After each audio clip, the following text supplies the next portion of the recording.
is going on, everybody? Philip here from the Figure Bros, bringing you guys another review. Today we are taking a look at a NECA figure. This is the NECA Teenage Mutant Ninja Turtles Shredder from their Hualathon this year.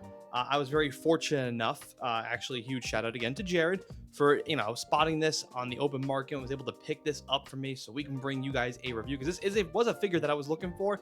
And, unfortunately for me, I was not able to find this figure in my local Targets.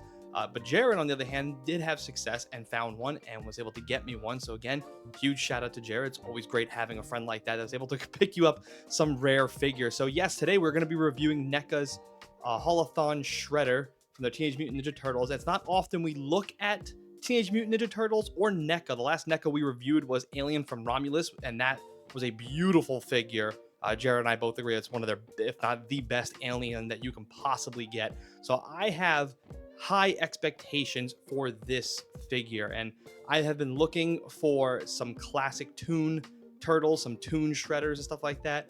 I passed up on the Mezco ones, and I now want to start collecting some Teenage Mutant Ninja Turtles, kind of fill out some more of my shelf space. So my first one I picked up, of course, has to be the big bad villain, the main villain himself, Shredder. So with that being said, please hit the like button, hit the subscribe if you're new, hit the notification bell so you guys never miss when Jared or I drop a video. Comment down below. And with that being said, let's go ahead and get him out of the box and take a look at articulation first. All right, now that we got Shredder out of the box, let's go ahead, like we always do, take a look at articulation first. Now, I do want to go ahead and state one thing real fast. If you are fortunate and if you have this figure and you're unboxing it for the first time, let's say maybe you're watching this video, maybe you go purchase it after watching this video, run this figure under some hot water. Joints are very stiff out of the box, so just want to throw that out there. So with that being said, again, let's start off with articulation. Starting with the head, it can look down about that much, so not a whole lot. He can look up about that much. And again, he's wearing a helmet, so I don't expect a whole lot. Moving over to the arms here, right? It's, pretty good articulation. It can move out about that much. There is a butterfly joint. I'll go ahead and pivot so you guys can see. There's the butterfly joint. Butterfly joint, by the way, works really, really good.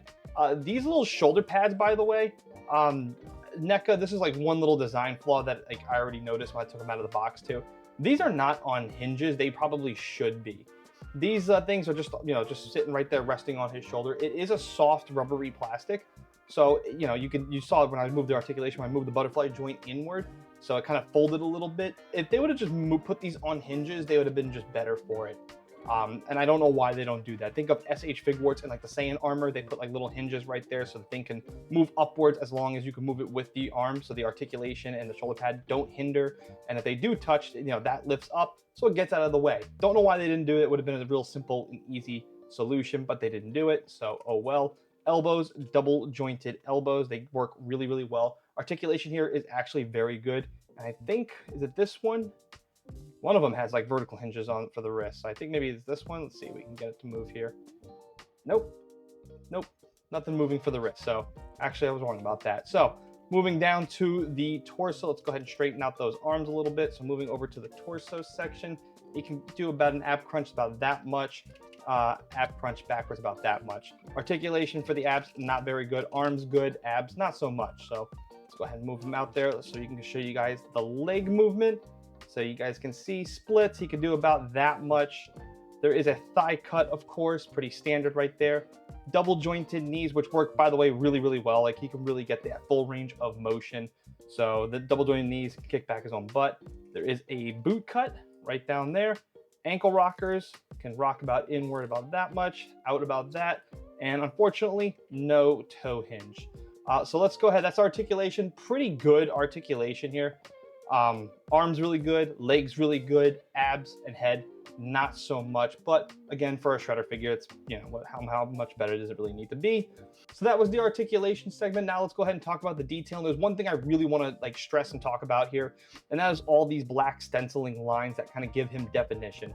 Some people may think this is overkill. Personally, I like it a lot because it definitely gives him that nice cartoonish look. Now, some people may think it's overkill because again, it's everywhere, right? It's here, chest, down here. It's, all the black outlinings on all his little spikes, all the black outlining all over here, all over his helmet, his helmet. So it really is everywhere. Again, it does not bother me one bit. I actually like it because it does give it, again, that cartoonish Nickelodeon-esque look. The other thing I want to talk about is his soft robe cape. Nice cloth good here.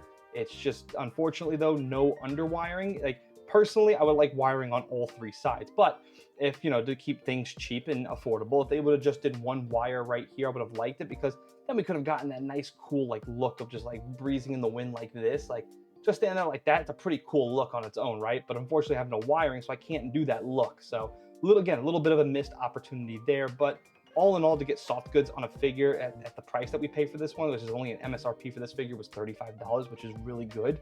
So again, I'm not going to nitpick it and, bitch too much about it, but I would have liked it. Same thing with, again, as look and design and details go, I would have liked to see some kind of hinge on the shoulder pads. No hinge there really is a little bit of a bummer, because I can see maybe over time, let's say someone does articulate or does some kind of posing and stuff like that, I can see these falling off and breaking. Now, that won't be the end of the world, because luckily you can just sticky tack or some glue it on and you're good to go, right? But maybe over time something like that may happen. So that's a little bit of a design flaw issue. So now that we talked about articulation, now that we talked about look and design and other stuff like that, let's go ahead and move over to the accessories, because there's actually a lot of accessories here.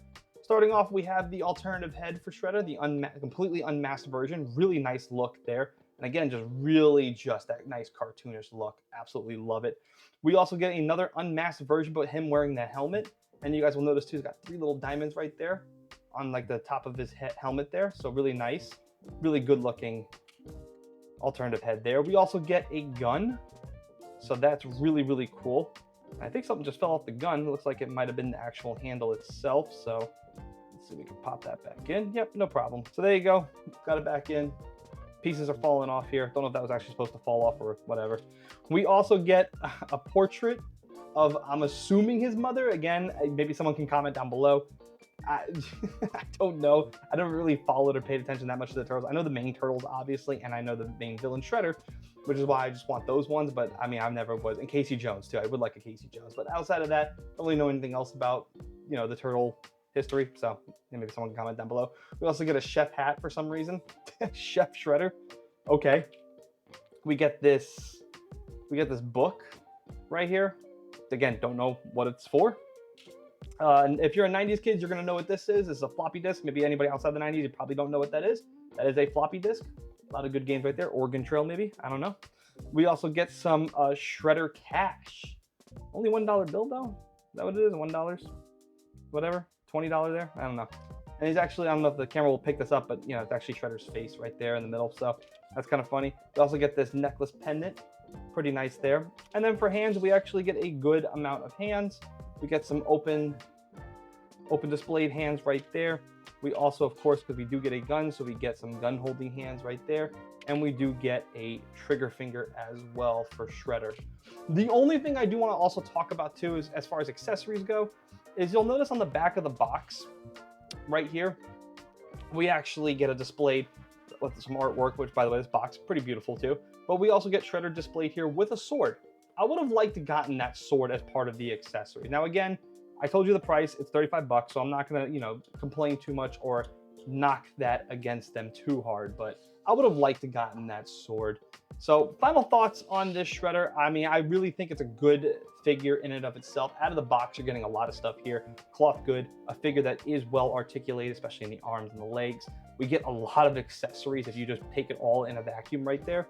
So overall, and final score on this Shredder, I'm going to give him like an 8.3 out of 10. I think it's a very good figure for a price you're paying. And again, to get all this for 35 bucks out of NECA, that's really good. It's very reasonable. Again, I'm not going to hurt them too much. I mean, especially in today's market, man, 30 bucks for a Marvel Legends, you just get a Marvel Legends figure and maybe like you get 2 hands. Like, you're not getting all this for 35 bucks. This would be like their maximum series, and that would charge you anywhere between 50 to 60 bucks these days.